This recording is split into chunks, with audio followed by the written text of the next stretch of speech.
Muy buenas noches a todos, que Dios les cuide y les bendiga. Este es su servidor, el profesor Luis Efraín, para Tiempo de Despertar en esta late edition. Ya llevamos unos días, ¿verdad?, haciendo otros programas con nuestro hermano Luis de Leon Army, en esta, ¿verdad?, a este tiempo, ¿verdad?, a estas horas. Pero aquí estamos en la primera edición de Tiempo de Despertar en el 2019. En el día de hoy, como ustedes vieron al principio, ¿verdad?, esta imagen de un bebé en el lugar donde Dios lo ubica para que se continúe, ¿verdad?, creciendo y desarrollando en el vientre de su madre. La pusimos porque es uno de los temas que vamos a estar tocando debido a esta ley, si se puede llamar ley, este documento abominable que acaban de firmar en Nueva York, el llamado Reproductive Health Act. Para que ustedes vean cómo los liberales, ¿verdad?, o los progresistas juegan con las palabras. Le llaman el acto de salud reproductiva, cuando en realidad lo menos que están haciendo es algo que tenga que ver con la salud y con la reproducción.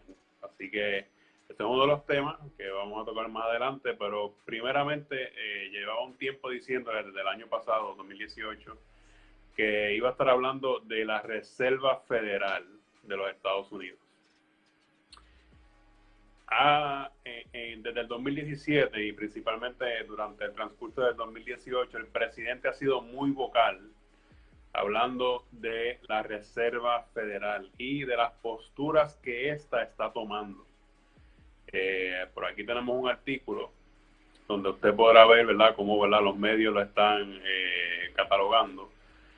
Y el presidente se ha referido en varias ocasiones a la Reserva Federal como el mayor, uno de los mayores threats, ¿verdad? Se me está yendo la palabra en español ahora mismo. Amenazas, una de las mayores amenazas a la economía de los Estados Unidos. Si ustedes recuerdan, ¿verdad?, en los pasados 8 años de Hussein, la Reserva Federal básicamente bajó los intereses a casi cero. O sea, yo creo que era 0.25 y cuidado si era 0.25, pero el interés estaba bien bajito. Y lo que en varias ocasiones el hoy presidente de los Estados Unidos llamó que eso era funny money. O sea, que eso era, yo no sé si ustedes recuerden, han jugado, ¿verdad? La mayoría de las personas han jugado Monopolio. Bueno, en el Monopolio, pues usted juega con papelito, ¿sabes?, con números, con papel que no es real, pero tiene un número como $50, $100. Pues eso es funny money. Si el interés se mantenía bajo como lo hicieron durante la presidencia de Hussein, pues básicamente lo que estaban eran inundando el mercado con dinero barato. ¿Por qué digo dinero barato? Eso lo vamos a tocar una vez entremos en el detalle de la Reserva Federal. Lo que está ocurriendo últimamente es que la Reserva Federal le ha dicho al presidente que ellos van a ir aumentando el interés.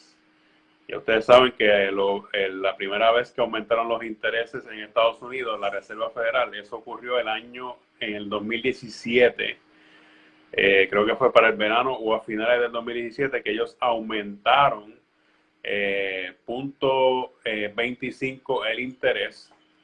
Y nuevamente después, a principios del 2018, lo volvieron nuevamente a aumentar el interés monetario en los Estados Unidos.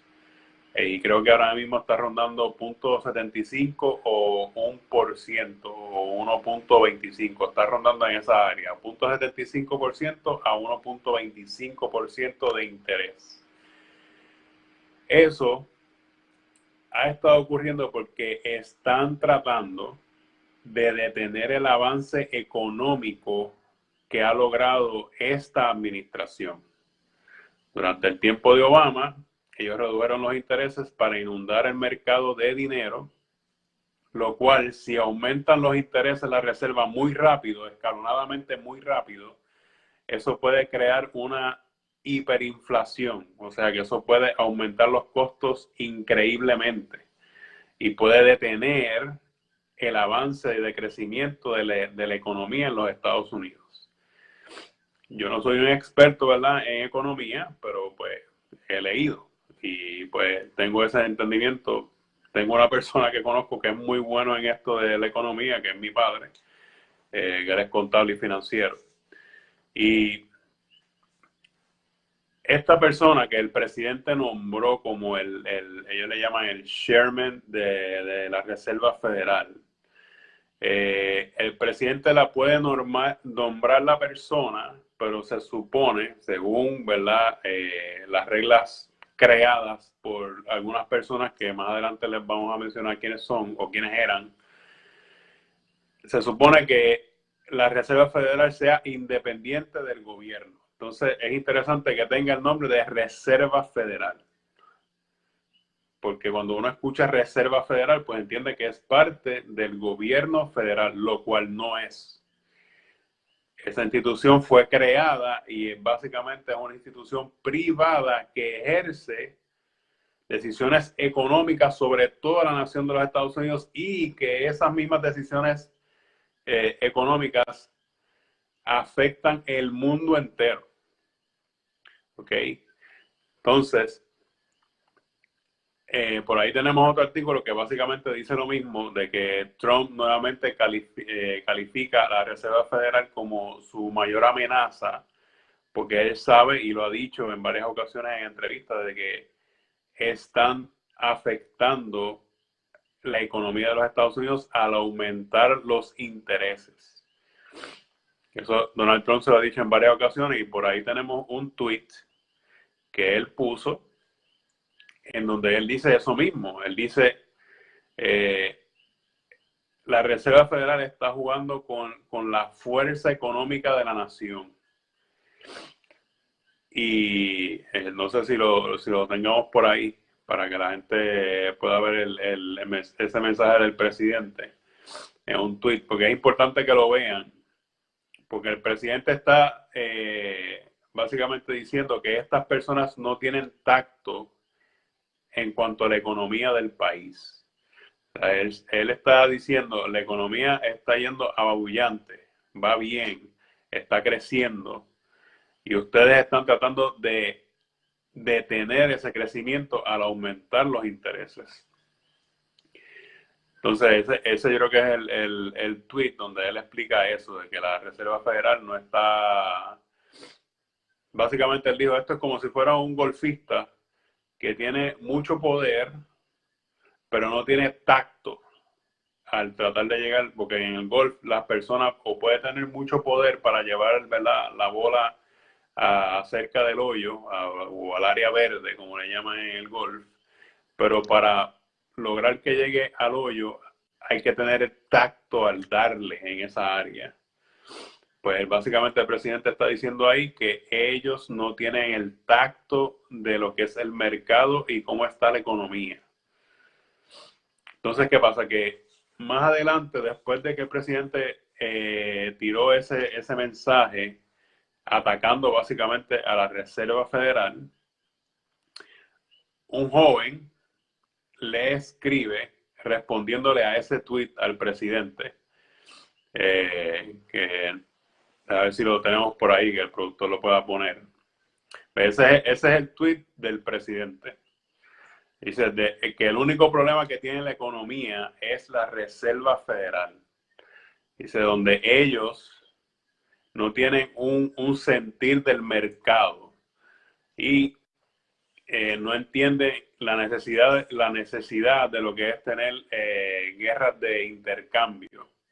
¿Qué es lo que está ocurriendo, verdad? Lo que ocurrió con la Unión Europea, que el presidente tenía una guerra de intercambio con ellos y logró un acuerdo que beneficia a ambas partes, tanto a Estados Unidos como a la Unión Europea. Lo mismo pasó con lo que era NAFTA. El presidente estaba forcejeando, teniendo esta guerra de intercambio económico, tanto con México como con Canadá.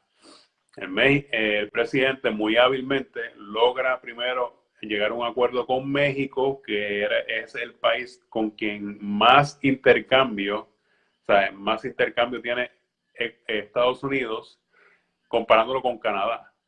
Entonces, como Estados Unidos llegó a un acuerdo con México, Canadá tuvo que acceder, ¿verdad?, al acuerdo que se le estaba proponiendo a Canadá. Y entonces ahí es que el presidente y estos otros dos países crean el USMCA, que es el acuerdo entre Estados Unidos, México y Canadá. Ahora mismo el presidente está en esta guerra de intercambio económico, ¿verdad?, con China. No sé si recuerdan que en varias ocasiones el presidente dice, no, estamos negociando con China, con esto de las tarifas y demás, pero todavía ellos no están listos para que terminemos el trato. ¿Por qué? Porque es que el presidente le está ejerciendo presión a China económicamente. Entonces, este muchacho que ustedes ven aquí, perdón, es que tengo que mover algo acá. Él se llama David, como pueden ver ahí, se llama David Rothschild. Recuerden ese apellido, Rothschild. Ese joven es de esta familia. Esa familia es una de las familias más adineradas del mundo. ¿Ok? Del mundo. Después les voy a explicar cómo nos han informado a nosotros, ¿verdad?, la gente de inteligencia militar, en qué orden están tres familias. Les voy a decir tres. Son tres familias que son las más adineradas del mundo. Pues esta familia es la segunda más adinerada del mundo, que son la familia Rothschild, y él le contesta, y yo no sé si ustedes pueden ver ahí, pero él le escribe fuertemente al presidente de los Estados Unidos. Y básicamente dice, que se calle la boca, que él dice que seriamente, cada vez que el presidente habla sobre la Reserva Federal, hace que los mercados tambaleen, y que él necesita estabilizar los mercados y para salvar lo poco que queda de su presidencia. Mira lo que dice ahí, lo poco que queda de su presidencia. Y básicamente también lo insulta, le dice que es un estúpido. En la parte arriba del tweet, alguien escribe y dice, parece que la familia de los Rothschild está saliendo de las cuevas. Y esto era lo que yo les quería explicar de esta familia. La familia Rothschild se origina en un área de Europa, y ellos comienzan a trabajar en lo que, ¿verdad?, conocemos hoy como Inglaterra, en la banca. Entonces, estas mismas personas, miren lo que ellos establecen. Dame el poder del dinero, del control del dinero, y no me importa quién haga las leyes. Básicamente, lo que el patriarca de esta familia hace muchos años, estoy hablando de los 1700 o 1600, básicamente el patriarca de esta familia dijo, si yo tengo el control del dinero, yo tengo el control de todo, porque con dinero yo puedo comprar políticos, personas que hagan reyes, monarquías, líderes de iglesia, etcétera, etcétera, etcétera. Entonces, por eso es que este joven le está respondiendo al presidente de esta manera, porque él sabe, y el presidente lo ha dicho en varias ocasiones, que él va a trabajar con la Reserva Federal y va a tratar, obviamente, de establecer un orden económico mejor, no tan solo para la nación americana, sino es un orden económico que va a ayudar al mundo entero. Entonces, hay parte de la historia que a veces obviamente no se nos dice, o no se nos habla, no se nos enseña. Aquí hay tres personas. Como ustedes pueden ver ahí, hay tres personas. La primera persona que ustedes ven ahí es el señor Carnegie, Andrew Carnegie, que es uno de los primeros magnates en Estados Unidos que desarrolla lo que es toda la industria del hierro, ¿verdad? Gracias a este hombre es que Estados Unidos comenzó a construir puentes de hierro enormes. y de estructuras, ¿verdad? Como las vemos hoy en día, estos edificios del Empire State Building y otros edificios más. Gracias a la industria de hierro de este hombre, fue que Estados Unidos tuvo ese boom de crecimiento y de estos edificios. El próximo señor que pueden ver en el medio es el señor John D. Rockefeller. Para los 1800 él comenzó y descubre la industria, ¿verdad? Comienza la industria de lo que es el petróleo, de refinar el petróleo para obtener, al principio no era gasolina, era otro líquido que utilizaban en lámparas, que acá le decimos aceite. Pero luego de descubrir, ¿verdad?, que se podía refinar el petróleo, entonces comenzaron a extraer lo que es la gasolina. Y este señor, John D. Rockefeller, fue el primero que descubrió petróleo en el área de Ohio y Pensilvania para los 1800. Y el último señor que ustedes ven ahí se llama John P. Morgan. Ustedes saben que hay una firma de inversiones que se llama JP Morgan. Pues su papá era un banquero que era de Inglaterra y trajo ese tipo de sistema de banca a Estados Unidos. Y luego, ¿verdad? Obviamente cuando el papá de este hombre muere, le deja ese imperio de banca, de los bancos y de firmas de inversión a él.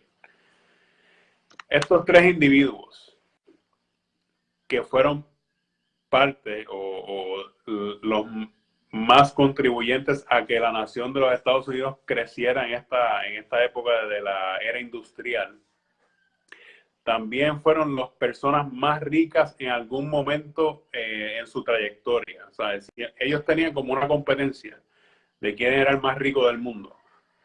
Pues ellos, en diferentes puntos de su desarrollo, fueron las personas más ricas del mundo. Y en 1907, JP Morgan comienza un rumor, controlando los medios, comienza un rumor diciendo que el Banco de Filadelfia, porque antes, en los tiempos, ¿verdad?, en los 1800 y a principios de los 1900, cada estado tenía un banco que dictaba cómo iba a correr la economía en ese estado. Entonces, por eso se le conocía el Banco de Filadelfia, el Banco de Massachusetts. O sea, cada estado tenía su banco.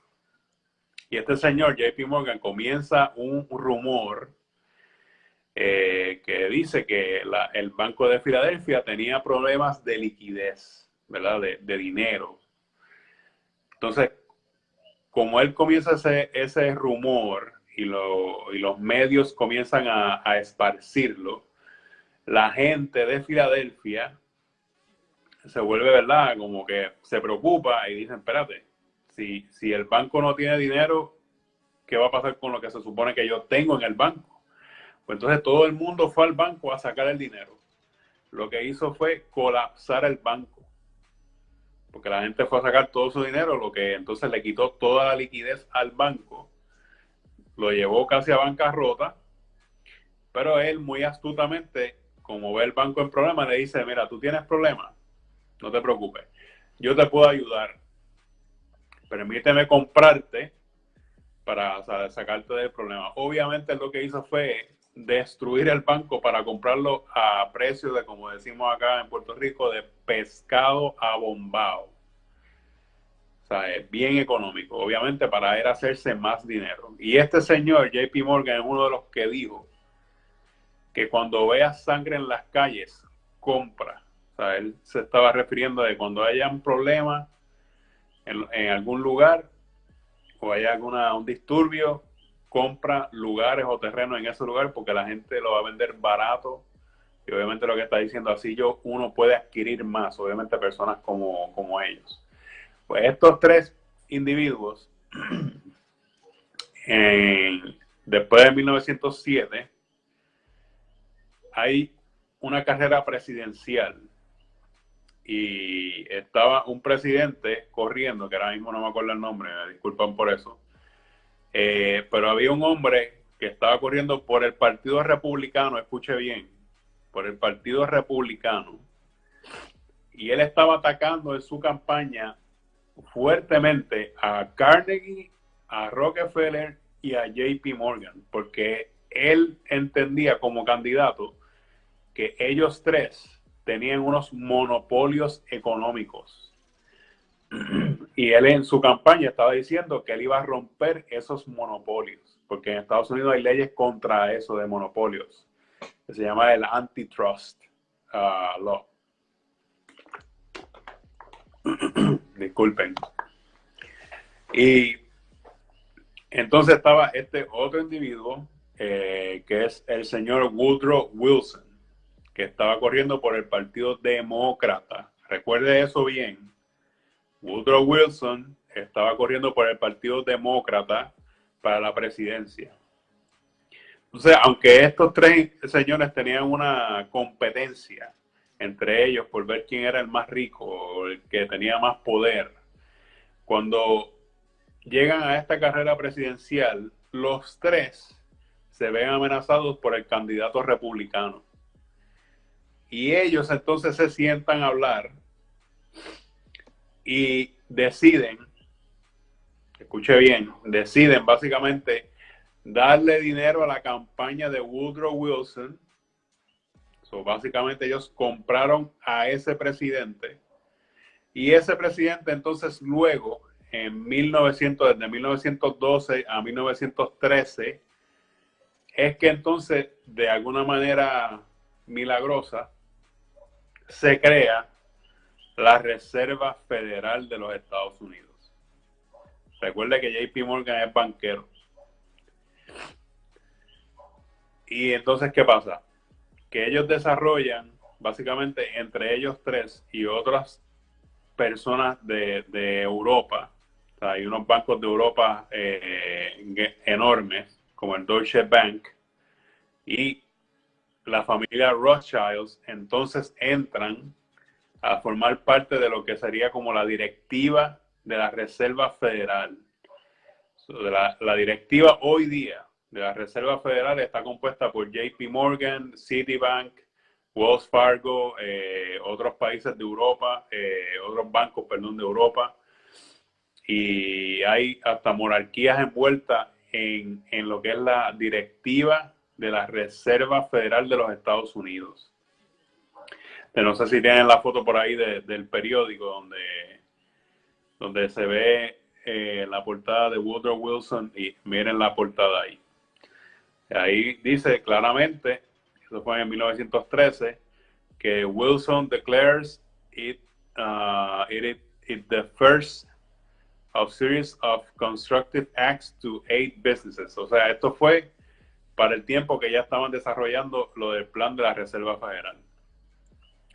Entonces,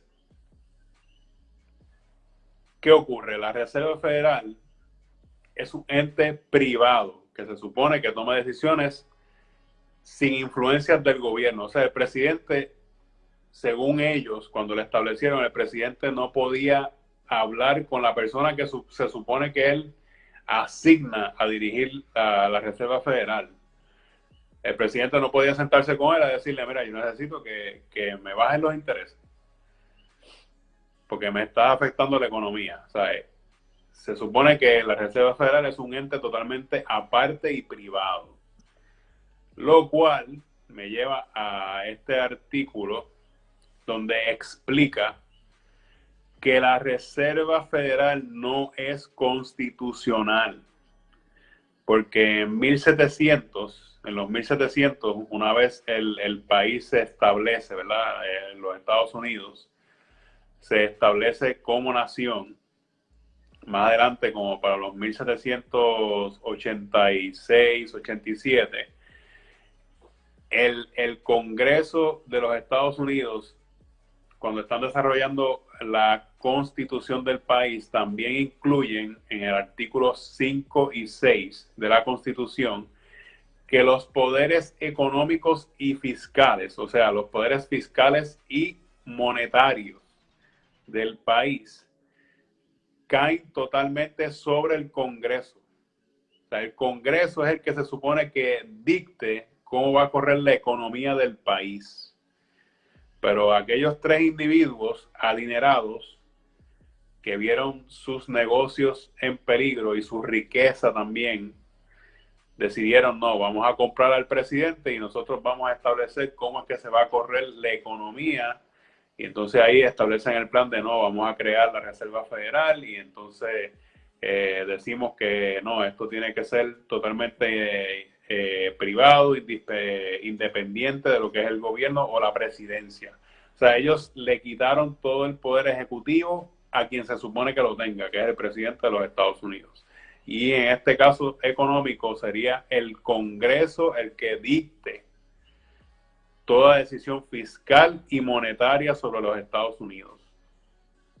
Y recuerde que la economía de Estados Unidos es el centro de las demás economías del mundo. Por eso es que usted ve que ahora mismo el presidente de los Estados Unidos, con las tarifas que él ha ido imponiendo a diferentes artículos de diferentes países, ha logrado llevarlos a la mesa a negociar. Porque la economía del mundo básicamente se rige desde Estados Unidos.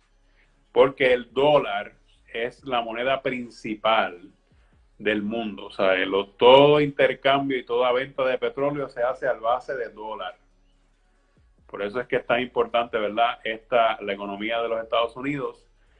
Y hay un plan, y esto es algo profético también, como le hemos mencionado aquí en este programa de Tiempo de Despertar en varias ocasiones, el señor Mark Taylor ha hablado en varias ocasiones de diferentes profecías que él ha dado, y una de ellas dice que el presidente de los Estados Unidos actual, Donald J. Trump, va a tener el poder de básicamente cambiar la trayectoria de la economía de los Estados Unidos con una firma, lo cual entendemos, ¿verdad?, por la información que tenemos, que es que el presidente posiblemente vuelva no solamente el dólar a que sea basado en el oro que la nación tiene, al gold standard, sino también que va a volver las decisiones fiscales y monetarias de la Reserva al Congreso,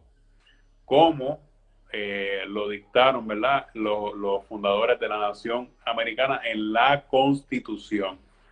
Así que eso es algo que se está trabajando. También nos informaron las personas de inteligencia militar que hay un plan, obviamente, por lo que mencionó Luis León Army hoy en el video del cual vamos a hablar un poquito más adelante ahora, que el Deep State, ¿verdad?, o este grupo de personas que trabaja tras bastidores en el mismo sistema gubernamental para detener o tratar de destruir y debilitar la nación de los Estados Unidos, pues esa misma gente son las que han tratado de controlar la economía de los Estados Unidos. Y el presidente va a tener la capacidad y obviamente tiene como ejecutivo y commander in chief de la nación el poder de enviar eso al Congreso y quitarle todo ese poder a la Reserva Federal. Que esto también podría eliminar toda la deuda de los Estados Unidos. Y como dijo Mark Taylor en su profecía, que con un plumazo, ¿verdad?, con el bolígrafo, podría hacer eso con una firma. Así que eso es algo que obviamente lo vamos a estar viendo más adelante, y lo que le iba a decir anteriormente es que el plan es nuevamente este año tratar de comenzar a aumentar los intereses rápidamente para que la inflación básicamente detenga el crecimiento de la economía en Estados Unidos. Miren las cosas que hacen los globalistas. Donald Trump ha venido a detener ese plan global de crear este único sistema mundial, donde unos pocos tienen el poder y la influencia económica sobre muchos. Y ahora ellos, como han visto los resultados de las posturas y decisiones económicas que ha tomado esta administración, tanto en Estados Unidos como lo que está ocurriendo alrededor del mundo con esas leyes de intercambio que el presidente está logrando establecer, ¿verdad?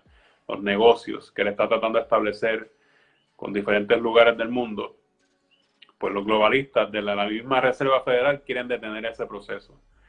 Pero estamos esperando, ¿verdad?, que pase esta situación del shutdown para que entonces se comience a trabajar eso de la Reserva Federal. Así que eso está por venir y ya ustedes verán que por la gracia de Dios todo eso se va a resolver.